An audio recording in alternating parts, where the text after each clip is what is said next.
salmon, tuna, dan jawabnya itu kemudian ada daging sapi, daging sapi punya 3 sampai 5 gram kreatin per kilogram. Namun untuk dapat meningkatkannya ini diperlukan asupan makanan tersebut dalam jumlah besar.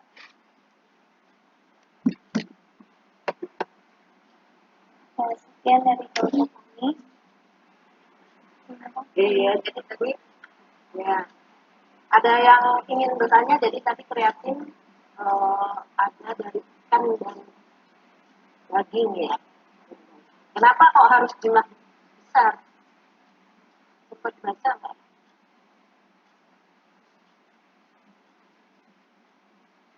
Kenapa kok harus dia harus makan dalam jumlah besar gitu? Tapi dibilangnya berapa atau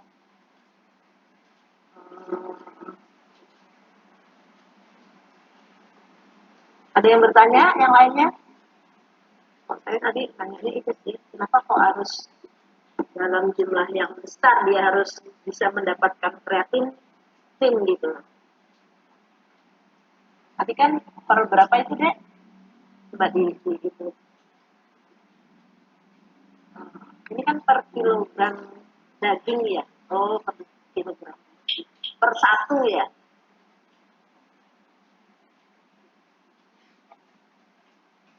Halo adik-adik. Iya, Bu. Ini maksudnya per kilo itu per 1 kilo gitu ya? Iya, Bu. Jadi kita nggak mungkin lah ya makan 1 kilo gitu ya. Ya kan? Gitu kan? Dia katakan bahwa diperlukan asupan dalam jumlah besar gitu. Jadi untuk mendapatkan 3 sampai 5 gram kreatin kita harus makan 1 kilo daging atau salmon atau gitu. Ya agak nggak mungkin ya. Mungkin bisa terjadi. Ya ini oke ya jelas. Mbak Ayu ada tambahin? Iya, Bu. Mungkin di sini saya mau menambahkan bahwa kreatin dengan kreatinin itu berbeda ya, Bu. Kalau kreatinin itu yang dia sudah ready untuk diekspresikan dari ginjal, sedangkan kalau kreatin itu dia yang masuk ke dalam fosfokreatin gitu. Terus untuk yang kreatin ini memang dia sumbernya itu dari sumber protein hewan seperti susu, daging gitu. Sedangkan kalau yang di nabati dia nggak ada gitu. Kenapa kok nggak ada? Karena sumber protein nabati itu kan dia punya asam amino yang kurang lengkap dibandingkan dengan sumber protein hewani. Sedangkan untuk membentuk kreatin itu kan butuh asam amino yang sudah tadi itu. Terus ini nanti kita mungkin akan belajar juga tentang creatine supplementation di ergogenisi ya Bu ya, gitu terkait dengan pertanyaan Bu Didit tadi yang apakah asupan kreatin ini dia sufisien untuk meningkatkan ATP fosfat sistem gitu. Jadi nanti mungkin kita akan lebih lanjut ya, nanti dibahas ke suplemen ya, karena itu juga jadi pertanyaan orang juga kan ada suplemen kreatin gitu, maka suplemen kreatin juga bisa meningkatkan kreatin. Ya, gitu ya adik-adik ya. Jadi ada tambahan ya ilmu ya, jadi tinggal buka bukunya baca. Baca yang box-boxnya dulu aja kalau susah. Oke, lanjut berikutnya. Siapa?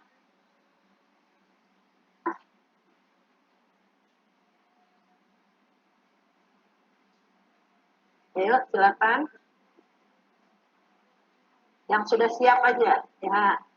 Loh, ini kok kreatin lagi?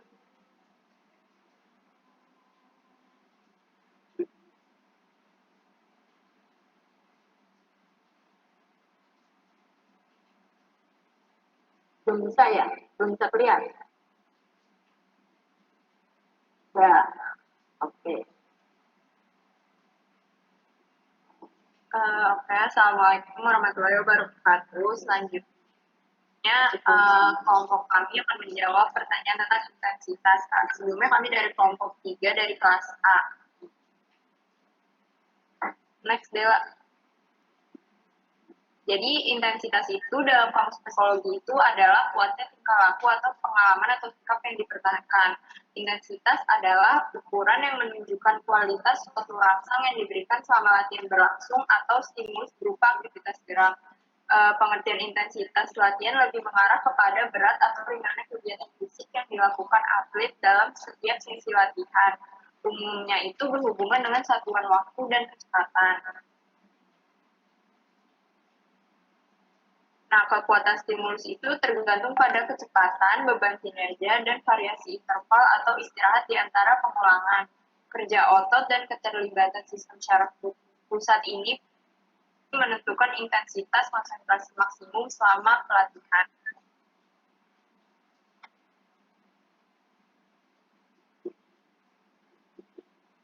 Selanjutnya itu ada ukuran intensitas. Intensitas dapat diukur sesuai dengan jenis cabang olahraga. Terus latihan yang melibatkan kecepatan tubuh dalam meter per detik atau per menit sesuai dengan tingkat melakukan gerakan. Intensitas bervariasi sesuai dengan spesifikasi jenis olahraga. Nah, ukuran intensitas ini dapat ditentukan oleh pertama itu ada 1 RM, yaitu kemampuan melakukan atau mengangkat beban secara maksimal dalam 1 kali kerja. Lalu yang kedua itu denyut jantung per menit yang dihitung atas dasar usia olahragawan dan denyut jantung sehat.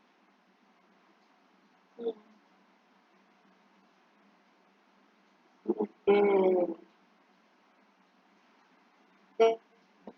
Yang lainnya ada pertanyaan? Jelas nggak? Tadi ngeliat videonya nggak, Dit?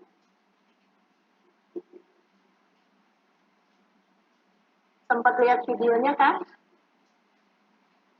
YouTube-nya? Belum, Ibu. Lah, kan sumbernya dari situ. Gitu loh. Maksud saya kayaknya kalau menurut saya, ya sih definisinya. Tapi nggak, apa sih namanya, kurang ngejawab gitu loh. Nggak, masih orang tuh masih. Saya nggak tahu kalau yang lainnya udah jelas nggak, pasti. Kalau saya kan masih belum jelas. Gitu loh. Ya. Tapi Pak sumbernya udah dikasih, nggak usah ngarang-ngarang, lihat aja sumbernya gitu. YouTube tadi ada 2 kalau nggak salah itu. Coba coba disetel kalau masih ada waktu.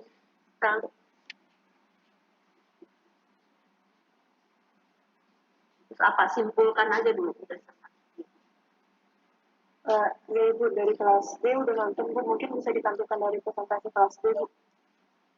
Ya. Oh ini kelas A 5 kelompok, kelas B 5 kelompok gitu? Iya Bu. Oh iya, sorry. Ya udah, sampaikan yang kelompok. Berarti kalau yang tadi sama ya? Yang kreatin tadi kelas itu udah ya, oke sekarang yang kelas B.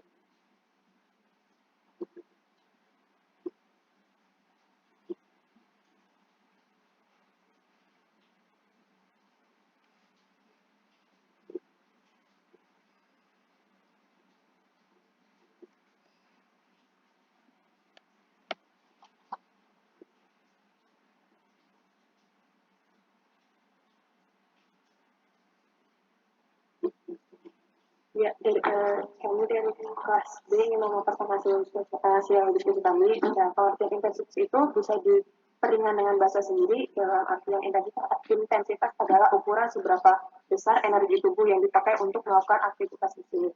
Next, jenis intensitas itu dibagi menjadi 3, ada low, moderate, dan high.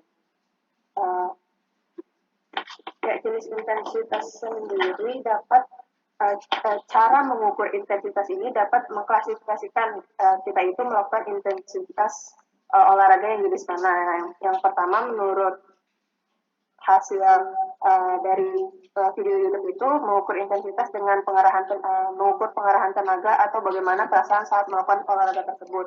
Nah, pengukuran ini dilakukan dengan membandingkan skala RPE atau skala pengarahan tenaga. Kalian bisa mengukur intensitas latihan. Nah, skala ini dari angka 1 sampai angka 10. Jika makin tinggi skala, berarti makin tinggi juga perasaan kelelahan yang ditimbulkan akibat intensitas itu. Yang intensitas pertama itu dalam skala 1 sampai 3. Nah, jika tubuh berolahraga selama berjam-jam dan tanpa adanya perubahan pola pernapasan dan masih dapat bicara dengan normal.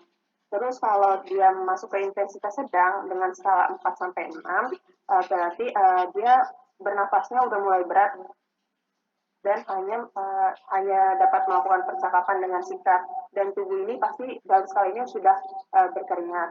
Terus kalau dia intensitas berat dalam skala 7 sampai 10,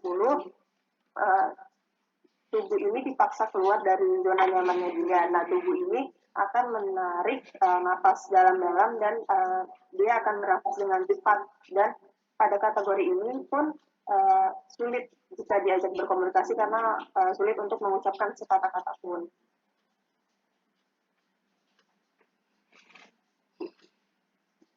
Yang kedua, mengukur detak jantung setelah melakukan aktivitas fisik. Nah, dalam contoh video YouTube tersebut, jadi untuk memperoleh detak jantung maksimal itu dari 220 itu dikurang usia kita. Nah, dalam contoh itu, jika usia kita 20 tahun, maka detak jantung maksimal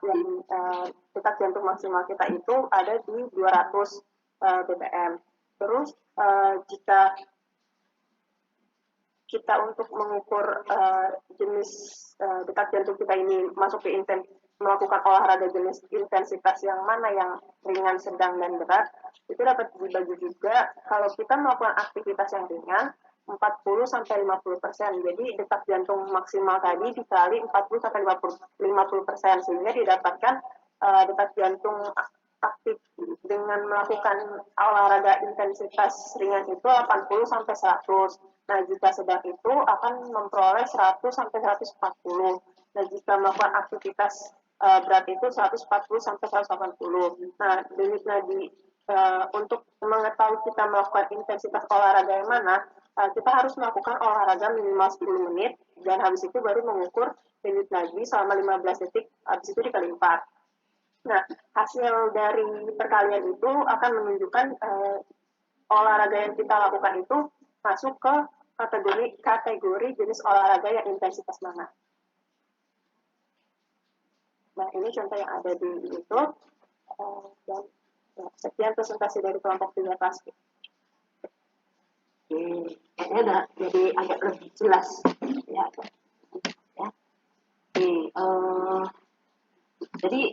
Jadi ini sebenarnya juga ada rumusnya ya. Nanti di praktek diajarin ngitungnya. Tapi memang kamu harus tahu cara ngukur nadi, denyut nadi, kayaknya ya. Nanti diajarin dulu ngukur denyut nadi, baru bisa menghitung VO2 max. Ya, sebenarnya ya VO2 max ini untuk intensitas ya. Intensitas ini maksudnya adalah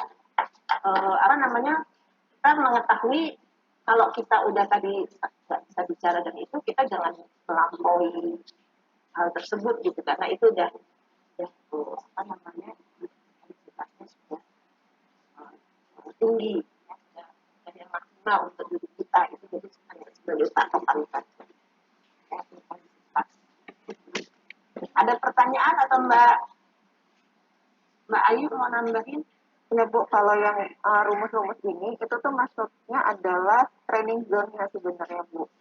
Jadi untuk orang-orang itu kan dia berbeda-beda ya Bu, ya maksudnya kayak 40% sampai 50% itu misalnya sama kan jenis aktivitasnya, tapi ada orang yang dia 40% dia udah denyut nadinya itu udah tinggi gitu, ada dia yang masih rendah gitu. Nah, ini tuh nanti kaitannya dengan zona latihan sebenarnya. Tapi nggak apa-apa juga sih. Jadi karena setiap orang itu kan dengan aktivitas yang sama dia